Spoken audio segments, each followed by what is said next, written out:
Ce système, ces institutions, cette forme de gouvernement que l'on nomme la Ve République, leur République, justement, c'est pas n'importe laquelle des républiques.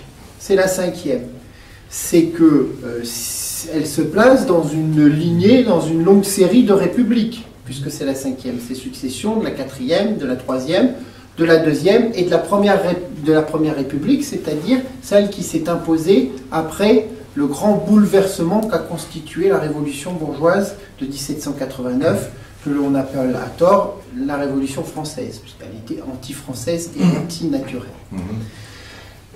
De ça, eh bien, il y a un constat. Le système n'est pas réformable, le système n'est pas amendable.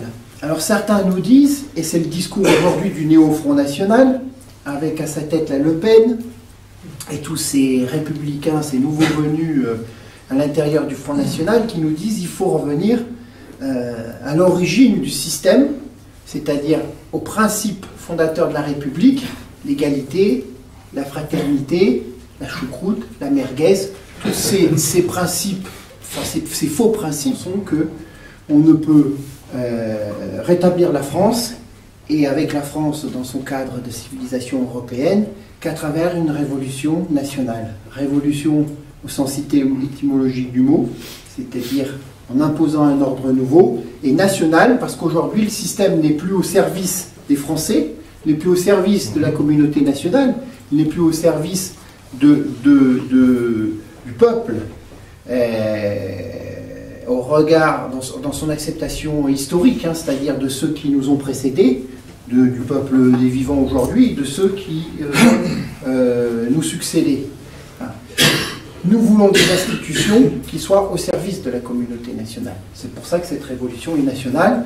Et puis, comme par hasard, c'est un petit clin d'œil à l'histoire, puisque l'entreprise de restauration de la France, après cette défaite subie de 1940, l'œuvre du maréchal était qualifiée de révolution nationale, si vous voulez. Voilà, donc c'est en quelque sorte une seconde révolution nationale qu'il nous faut. Conquérir l'État pour résoudre le problème de l'immigration. Parce que c'est la conséquence de l'immigration.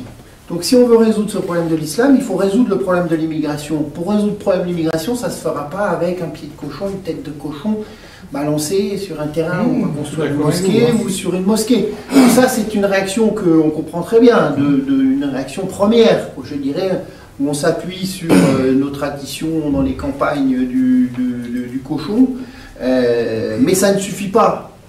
C'est pas une réponse qui est efficace. Il faut, à une croyance aussi forte que celle de l'islam, il faut opposer une croyance plus forte encore, plus forte. Donc, pour résoudre ce problème d'islam, il faut résoudre le problème de l'immigration. Pour résoudre le problème de l'immigration, il faut conquérir l'État. Pour conquérir l'État, il faut faire vaincre la révolution, faire triompher la révolution nationale et détruire l'idéologie qui est en place, le judaïsme politique. Donc, on peut travailler autrement. Regardez, je vais vous donner un autre exemple. Regardez la puissance que constitue, comment s'appelle-t-il, les témoins de Jéhovah. Témoins de Jéhovah. Les témoins de Jéhovah ne passent jamais à la télé. Ils ne manifestent jamais. Pourtant, c'est une puissance considérable. Qui n'a pas eu, chez lui, deux clampins qui sonnent et qui vous expliquent que Jésus est de retour, hein, en vous distribuant des prospectus vantant la Bible. Les témoins de Jéhovah, pas de manifestation, pas de bruit, pas d'affichage, pas de télévision, et pourtant c'est une puissance considérable, parce qu'ils grignotent le terrain, parce qu'ils sont à la conquête des âmes et des esprits, justement. Alors c'est des faux principes, mais vous voyez qu'il y a différentes formes d'action, et différentes formes d'action avec une grande efficacité. Les institutions sont au service d'une petite minorité de financiers apatrides, d'une oligarchie qui est au pouvoir. Pourquoi? Parce que l'élection, ceux qui font l'élection, c'est ceux qui financent l'élection. Ceux qui financent l'élection, ce sont ceux qui ont l'argent, ce sont les financiers. Une fois le politique élu, eh bien il a des comptes à rendre. Non pas qu'il va rembourser sa dette en monnaie, en euros, comme le prêt d'une banque, mais il va rembourser sa dette dans la politique qu'il va mener et qui va servir les intérêts de cette oligarchie. Par exemple, en vendant les bijoux de famille, tout ce qui rapporte et qui ont été financés par les impôts, par nos impôts ou les impôts de nos parents. Exemple, les autoroutes. Quand les autoroutes ont commencé à rapporter de l'argent, eh bien, on le vend aux financiers, aux grandes sociétés, aux grands trusts. Quand la manne financière que constituent les télécoms, les téléphones, on le vend aux intérêts privés, aux oligarques, etc., etc. Il y a BBR qui a signé le meurtre, en quelque sorte, le crime. Quand il a dit, de toute façon, le système est simple, on privatise les profits, on socialise les pertes. Ça veut dire quoi? Ça veut dire que tout ce qui rapporte de l'argent, eh bien, on le vole à l'État et on le met, les politiques le mettent dans les mains des financiers, des oligarques, et tout ce qui coûte de l'argent, eh bien, c'est les cochons payants que nous sommes, avec nos impôts, qui vont financer. L'élément social le plus grand qui défend le mieux les individus, eh bien, ces lois-là, elles sont éternelles, ce sont les mêmes. C'est celles-là qu'il faut défendre. À commencer, je vais vous donner un exemple simple. C'est que l'institution la plus petite, c'est la famille. C'est la famille. C'est pour ça d'ailleurs qu'ils ont mis une grande énergie, la subversion, pour détruire la famille, pour casser la cellule familiale. Parce que quand on brise ce qui constitue le fondement de toute société pérenne, la famille, constituée d'une papa et d'une maman qui transmettent la vie, parce que la finalité de la famille, c'est ça. La famille, elle n'est pas fondée pour les parents, mais pas fondée pour l'individu. D'ailleurs, le droit de la famille s'appuie sur l'enfant, la protection et l'éducation des enfants.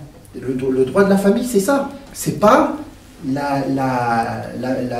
mariage pour tous, où la famille serait la satisfaction individuelle de l'individu. J'aime mon chien, je me mets en couple avec mon chien. C'est par rapport à moi-même. La finalité, c'est de l'absurde. On parle de sans-papiers. C'est pas des sans-papiers, c'est des hors-la-loi, des clandestins. C'est pas des sans-papiers, ça veut dire quoi, sans-papiers? Ils ont perdu leur papier à la gare en arrivant? Non. Ce sont des hors-la-loi, ce sont des criminels. Quand on nous parle de sans-abri, c'est pour encore déplacer le problème. Moi, pour les plus anciens comme nous, c'était des clochards. C'est pas des sans-abri, c'était des clochards. Les migrants, même chose.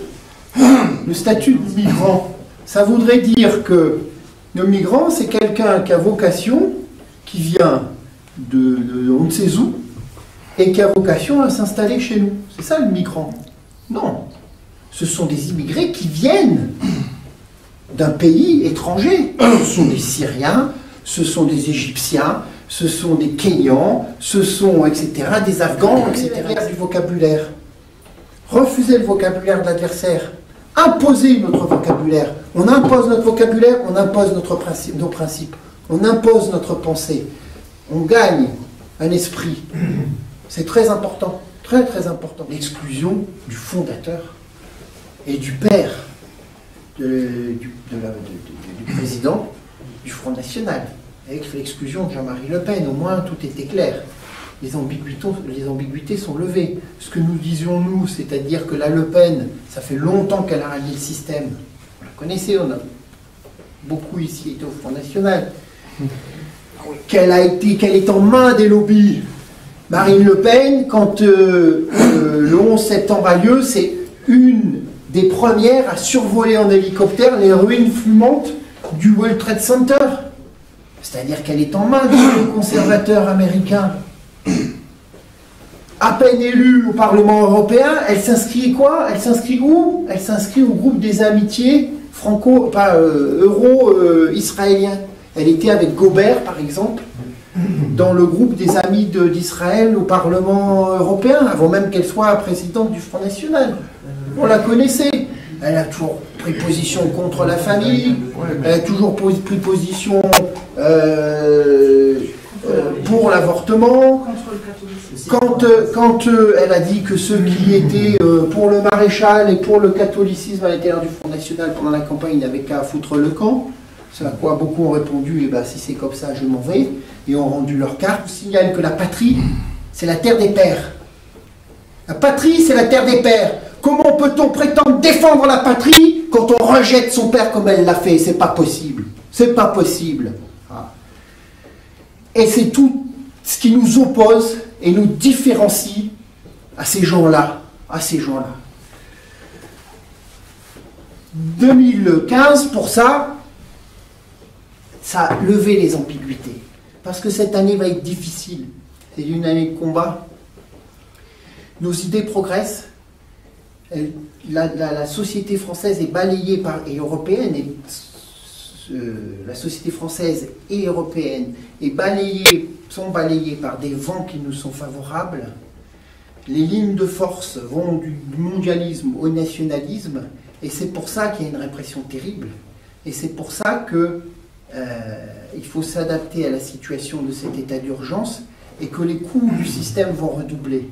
Mais c'est la preuve que nos idées progressent, que nous allons dans le bon sens. Et puis ce que j'oubliais aussi, la bonne nouvelle de 2015, c'est que les nationalistes qui avaient été privés de structure par les interdictions de juillet 2013 de Valls et de Hollande, eh bien, ont retrouvé une structure grâce à l'initiative de notre ami et camarade André Gondillon, qui a relancé le Parti nationaliste français et à qui je cède la parole maintenant.